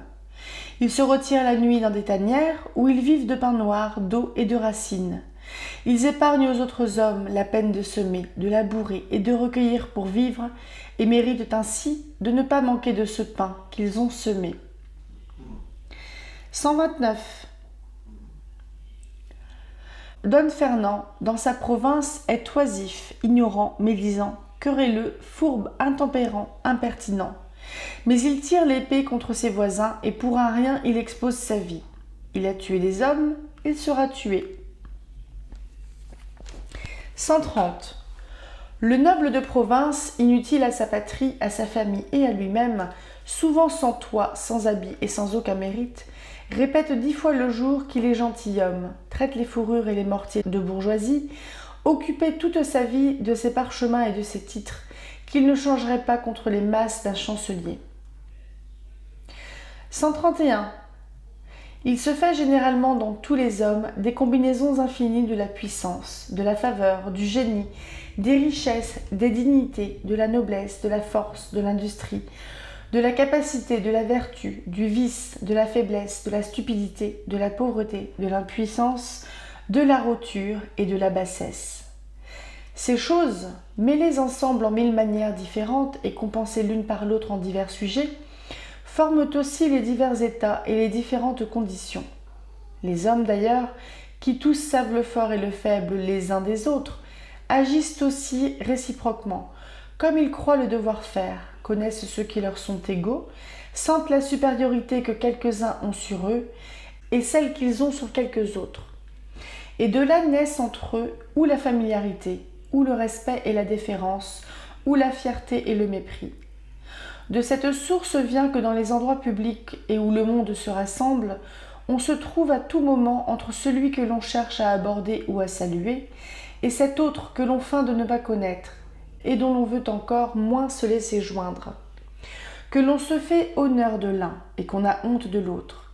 Qu'il arrive même que celui dont vous vous faites honneur, et que vous voulez retenir, est celui aussi qui est embarrassé de vous, et qui vous quitte. Et que le même est souvent celui qui rougit d'autrui, et dont on rougit, qui dédaigne ici, et qui là est dédaigné. Il est encore assez ordinaire de mépriser, qui nous méprise. Quelle misère! Et puisqu'il est vrai que dans un si étrange commerce, ce que l'on pense gagner d'un côté, on le perd de l'autre, ne reviendrait-il pas au même de renoncer à toute hauteur et à toute fierté, qui convient si peu aux faibles hommes, et de composer ensemble, de se traiter tous avec une mutuelle bonté, qui, avec l'avantage de n'être jamais mortifié, nous procurerait un aussi grand bien que celui de ne mortifier personne. 132. Bien loin de s'effrayer ou de rougir même du nom de philosophe, il n'y a personne au monde qui ne dût avoir une forte teinture de philosophie. Elle convient à tout le monde. La pratique en est utile à tous les âges, à tous les sexes et à toutes les conditions. Elle nous console du bonheur d'autrui, des indignes préférences, des mauvais succès, du déclin de nos forces ou de notre beauté. Elle nous arme contre la pauvreté, la vieillesse, la maladie et la mort, contre les sots et les mauvais railleurs. Elle nous fait vivre sans une femme ou nous fait supporter celle avec qui nous vivons. 133. Les hommes, en un même jour, ouvrent leur âme à de petites joies et se laissent dominer par de petits chagrins. Rien n'est plus inégal et moins suivi que ce qui se passe en si peu de temps dans leur cœur et dans leur esprit. Le remède à ce mal est de n'estimer les choses du monde précisément que ce qu'elles valent. 134. Il est aussi difficile de trouver un homme vain qui se croit assez heureux qu'un homme modeste qui se croit trop malheureux. 135. Le destin du vigneron, du soldat et du tailleur de pierre m'empêche de m'estimer malheureux par la fortune des princes ou des ministres qui me manquent. 136. Il n'y a pour l'homme qu'un vrai malheur qui est de se trouver en faute et d'avoir quelque chose à se reprocher. 137. La plupart des hommes, pour arriver à leur fin, sont plus capables d'un grand effort que d'une longue persévérance. Leur paresse ou leur inconstance leur fait perdre le fruit des meilleurs commencements. Ils se laissent souvent devancer par d'autres qui sont partis après eux et qui marchent lentement mais constamment. 138. J'ose presque assurer que les hommes savent encore mieux prendre des mesures que les suivre, résoudre ce qu'il faut faire et ce qu'il faut dire que de faire ou de dire ce qu'il faut.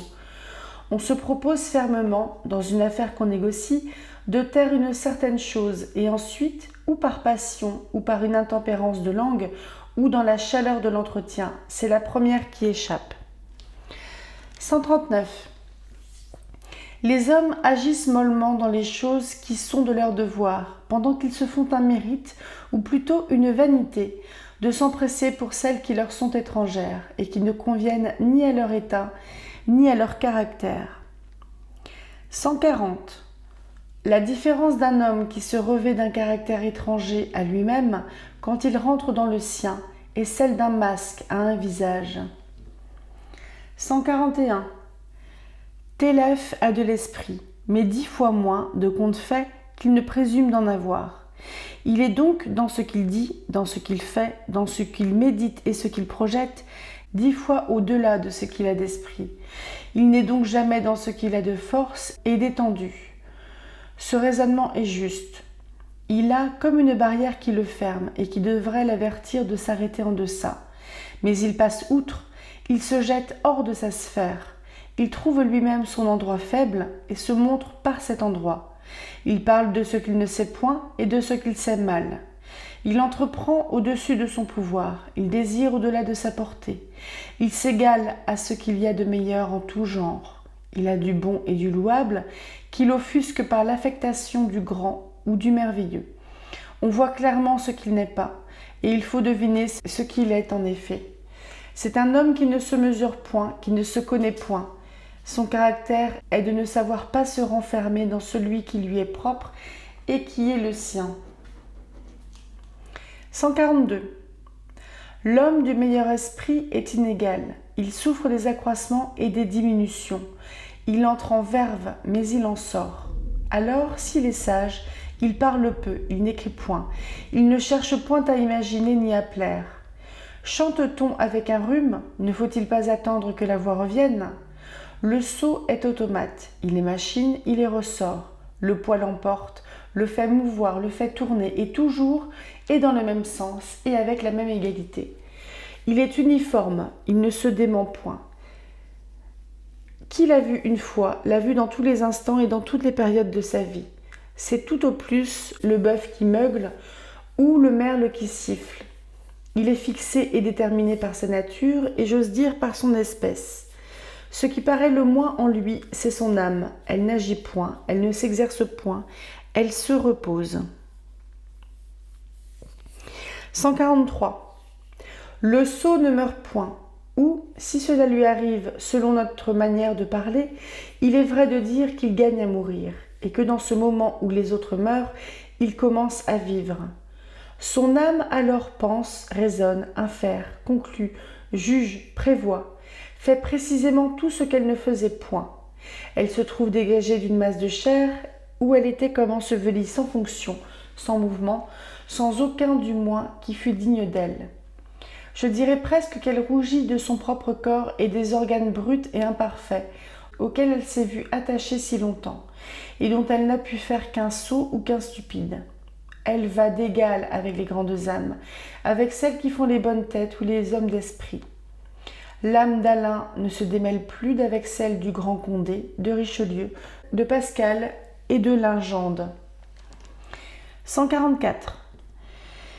La fausse délicatesse dans les actions libres, dans les mœurs ou dans la conduite n'est pas ainsi nommée parce qu'elle est feinte, mais parce qu'en effet elle s'exerce sur des choses et en des occasions qui n'en méritent point. La fausse délicatesse de goût et de complexion n'est-elle, au contraire, que parce qu'elle est feinte ou affectée. C'est Émilie qui crie de toute sa force sur un petit péril qui ne lui fait pas de peur. C'est une autre qui, par mignardise, pâlit à la vue d'une souris, ou qui veut aimer les violettes et s'évanouir aux tubéreuses. 145. Qui oserait se promettre de contenter les hommes? Un prince, quelque bon et quelque puissant qu'il fût, voudrait-il l'entreprendre?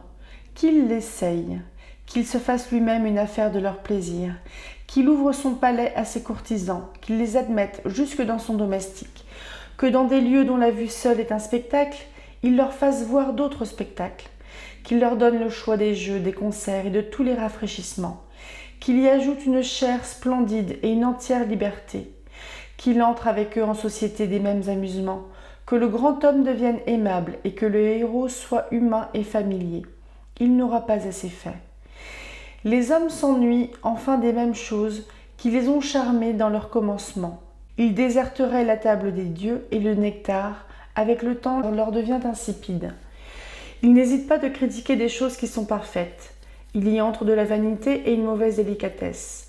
Leur goût, si on les en croit, est encore au-delà de toute l'affectation qu'on aurait à les satisfaire et d'une dépense toute royale que l'on ferait pour y réussir. Ils s'y mêlent de la malignité qui va jusqu'à vouloir affaiblir dans les autres la joie qu'ils auraient de les rendre contents.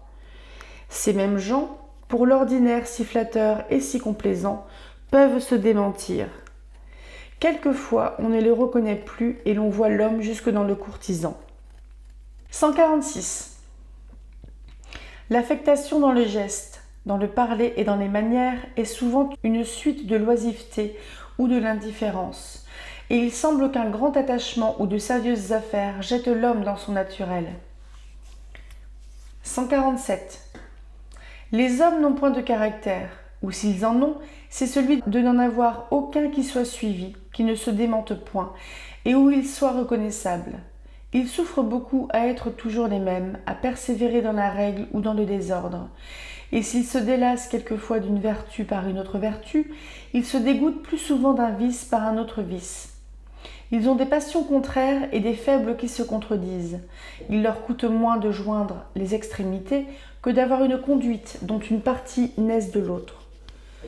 Ennemis de la modération, ils outrent toutes choses, les bonnes et les mauvaises, dont ne pouvant ensuite supporter l'excès, ils adoucissent par le changement. Adraste était si corrompu et si libertin qu'il lui a été moins difficile de suivre la mode et se faire dévot. Il lui eût coûté davantage d'être homme de bien. 148. D'où vient que les mêmes hommes qui ont un flegme tout prêt pour recevoir indifféremment les plus grands désastres s'échappent et ont une bile intarissable sur les plus petits inconvénients? Ce n'est pas sagesse en eux qu'une telle conduite, car la vertu est égale et ne se dément point. C'est donc un vice, et quel autre que la vanité qui ne se réveille et ne se recherche que dans les événements où il y a de quoi faire parler le monde, et beaucoup à gagner pour elle, mais qui se néglige sur tout le reste. 149. L'on se repent rarement de parler peu, très souvent de trop parler. Maxime usée et triviale que tout le monde sait et que tout le monde ne pratique pas. 150. C'est se venger contre soi-même et donner un trop grand avantage à ses ennemis que de leur imputer des choses qui ne sont pas vraies et de mentir pour les décrier. 151. Si l'homme savait rougir de soi, quel crime, non seulement caché mais public et connu, ne s'épargnerait-il pas? 152.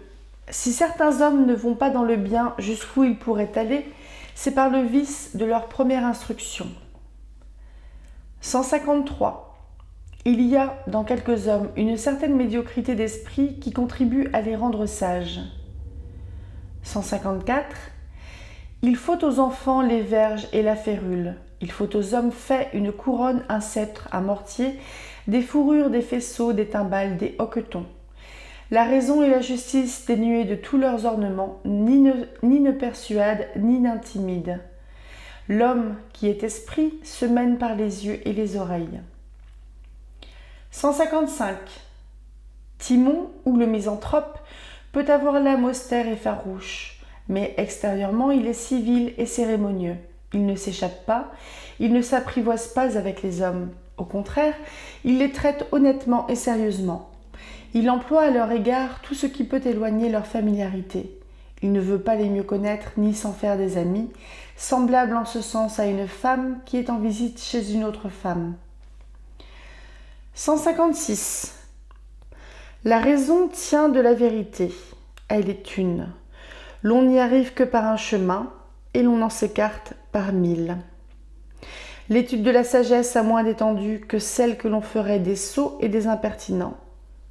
Celui qui n'a vu que des hommes polis et raisonnables, ou ne connaît pas l'homme, ou ne le connaît qu'à demi.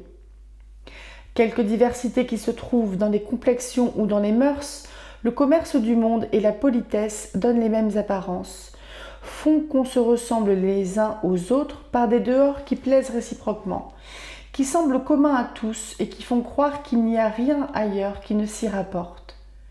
Celui au contraire, qui se jette dans le peuple ou dans la province, y fait bientôt, s'il a des yeux, d'étranges découvertes. Il voit des choses qui lui sont nouvelles, dont il ne se doutait pas, dont il ne pouvait avoir le moindre soupçon. Il avance par des expériences continuelles dans la connaissance de l'humanité. Il calcule presque en combien de manières différentes l'homme peut être insupportable. 157. Après avoir mûrement approfondi les hommes et connu le faux de leurs pensées et de leurs sentiments, de leurs goûts et de leurs affections, l'on est réduit à dire qu'il y a moins à perdre pour eux par l'inconstance que par l'opiniâtreté. 158.